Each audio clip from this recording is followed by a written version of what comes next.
Stalin was there potentially, but he was in the UK and he was trained by either MI5, MI6, but the connection to Tavistock is pretty interesting. This again keeps popping up all over the place. What's your idea of how this is being done, so to speak? Do they have handlers there that take care of these guys, that actually mind control them into the personages, the people that they are or become? How does that work? Do you have any idea? And is there actually again, I guess we could ask if there's a paper trail, so to speak, or some kind of documentation on the stuff that is going on within Tavistock. Do we know if that is the case? Yeah, Tavistock tends to lack a paper trail. Tavistock specialises in there not being a paper trail from politicians and warring figures to their organisation. Mm-hmm. So they always they often have body doubles acting in positions elsewhere, or they have the people working in positions elsewhere and then second them into Tavistock reasonably secretly. So you never get any politician in the world saying, we acknowledge that Tavistock trains most of the politicians around the world. I am one. Sure.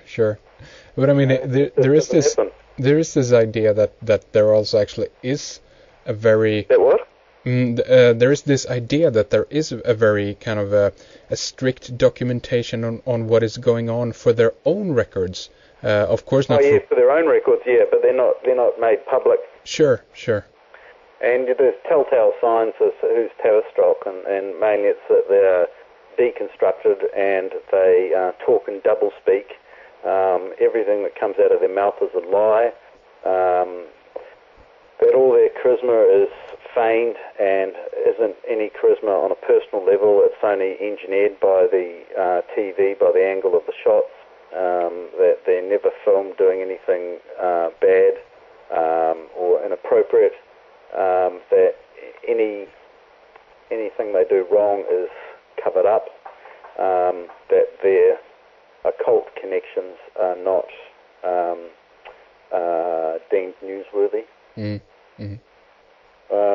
And that the signs of deconstruction are not made public. Like Prime Minister of New Zealand, Helen Clark, had a massive indication of deconstruction, and it just wasn't made public. It was completely covered up. What happens when this takes place, deconstruction? Well, sometimes they have things like a 90-degree head twitch. Normally, a twitch is something that's incredibly rapid. It's like a involuntary muscle spasm. Mm-hmm. And normally, if you have a head twitch, it might be sort of 5 degrees, going from straight ahead 5 degrees to one side. Helen Clark had a head twitch, which was a 90-degree head twitch. Okay. So you had to be very quick to see it. It wasn't supposed to end up on film. And it was during the May 2001 TVNZ debates, where they were debating about what would go on the TV and what would actually be the news. And Helen Clark was angling for there being no truth in the news and there being a lot of programs promoting homosexuality, lesbianism, swinging, prostitution, porn, and she's trying to lower the age of consent because her husband, Peter Davis, is a well-known child sex abuser, homosexual and child sex abuser, with a huge police record. So when Helen Clark started to get her way in the May 2001 TVNZ debates, she had a 90-degree head twitch, and that's known as a wind-in. And a wind-in is when what you're trained to do in your subconscious is starting to reach physical manifestation. So could this be also... That was a very strong indication. And if you know your stuff, it's impossible to deny when you see it. That's a wind-in of a deconstructed person, and Helen Clark was deconstructed in St. Petersburg. She was trained there as prostitution was part of her training because that causes the most shame. There are some people... She would have Freud Hilton too. Freud Hilton is the code name for, or slang for Tavistock. Freud Hilton? Yeah, Freud Hilton, as in Sigmund Freud. Okay. You know, there's some people suggest that also, you know, this could be related to when the different personalities of one person that has been through some, you know, trauma, so to speak, they have their personalities split up. But in many cases, when they grow older, this seems to break down, actually, when this isn't continued or something. Would you say that this is something also that was the traits of Helen Duncan, that personality splits were occurring? Helen Clark. Helen Clark, sorry. So. Yeah, that's part of it. There's the breakdown, and when you get multiply trained personalities within the one person fighting for the four, that's generally a shutdown and shows in confusion. And this was a wind, and this was actually a success. That was a different set of physical characteristics being shown. Weird. But she's a well-known occultist. She used to stand in a circle with other women, full moon, and piss into the wind while chanting. Okay. And you talk to the psychics, and they go, "Oh, she's just surrounded by death." Really? She is trained as a contract killer. She's part of the Georgia Guidestones plan to wipe out 12 out of 13 people. Do you know who her handler has been, so to speak, if there is one? Yeah, I do actually. Yeah. Vladimir Putin. Okay. Seems okay. Whose code name in New Zealand was Alexia Putin. And I interviewed people who worked with him while he was working in Wellington in New Zealand, from 1980 to 82. Okay. And Putin was in control of the Russian branch of the Trawler Wars, which was the extension of the Cold War into New Zealand. So top spies from Britain and America and Russia and other countries were in Wellington, and they always used to drink at the Shamrock Hotel on Rintoul Street at 7:30 on Friday nights. Okay.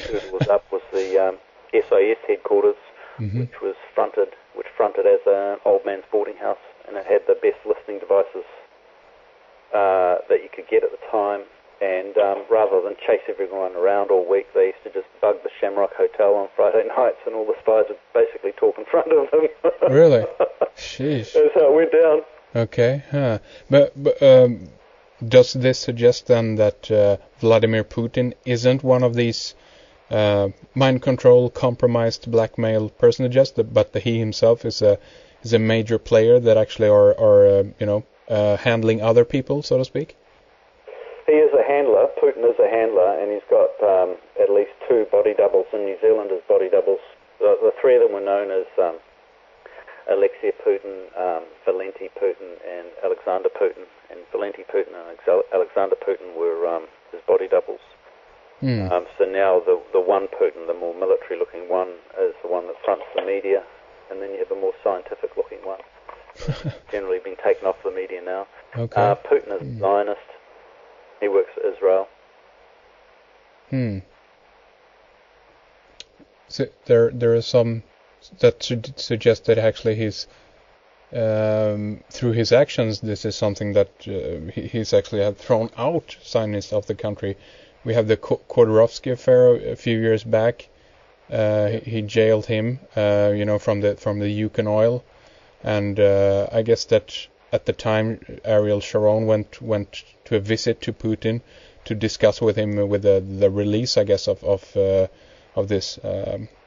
I don't know. This is maybe a minor thing in the political battles that is going on the major level. So I'm not sure. Often for the larger plan, you attack the smaller plan so you can appear like your own enemy, if you like. Sure. The best example is if you imagine the politics of countries being a ship, and then you've got a rudder moving the ship, and the rudder moves in the opposite direction to the ship, and then the ship moves. So if the rudder moves left, the ship moves right. Mm-hmm. So the rudder by itself, the main rudder, is two big to move. There's no machinery that will move it. So then you have a smaller rudder. You've got a big rudder and then a middle-sized rudder and then a smaller rudder. This is on like large container ships. This is actually what they do.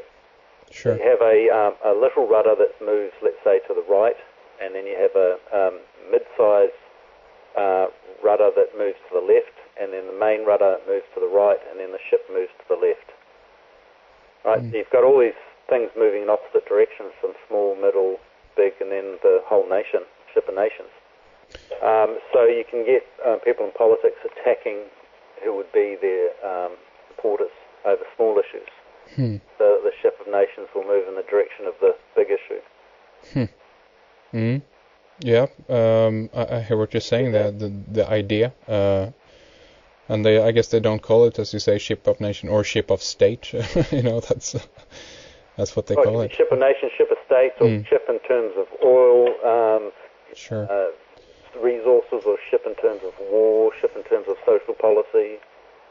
Can work on a whole lot of different levels. Right. But in that way, all of history is engineered. Like, for instance, the Sydney Street siege was Stalin's Tavistock training and terrorism training in Britain in 1911. That actually resulted in British police being armed with pistols, and the British police being armed with the most inferior pistols. Like a German with a Luger could shoot 4 British detectives. This actually happened.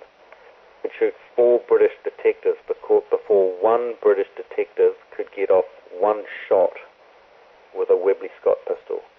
So that would mean that in an armed battle you would need, let's say, 5 or more detectives for every German that they wanted to arrest. Okay. So that was self-sabotage by Winston Churchill. Winston Churchill was the son of King Edward VII. Right. And King Edward VII was a German who was running the British monarchy. Yeah, much to ponder upon, That whole small rudder, mid-sized rudder, big rudder, then the whole ship, Sure. In a lot of cases, with Putin's oil, etc., he could be running a larger term self-sabotage operation on Russia. Right.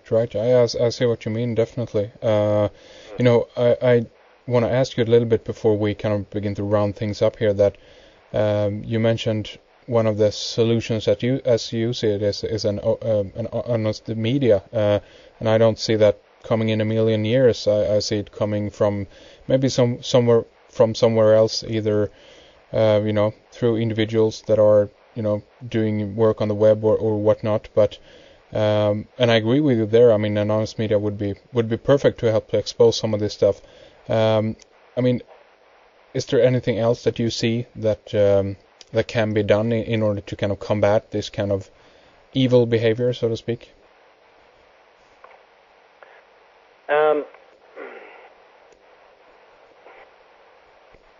Well, I think it's essential that the general awareness of the general population is aware that this sort of stuff is going on and that it is controlling their lives. And that awareness does have some influence in terms of the believability of, if you go to war, are you fighting for your country? Or are you actually fighting to bankrupt your own country and to ensure that the social policies in your country are dictated by the central bank and that the resources of your country will be taken over by the central bank in lieu of the war debt? And I think people should realize that the war draft is not a government draft, it is a bank draft. And that each person, when they're born, has a value on their head, and it used to be $100,000 US. Well, I know that is the case in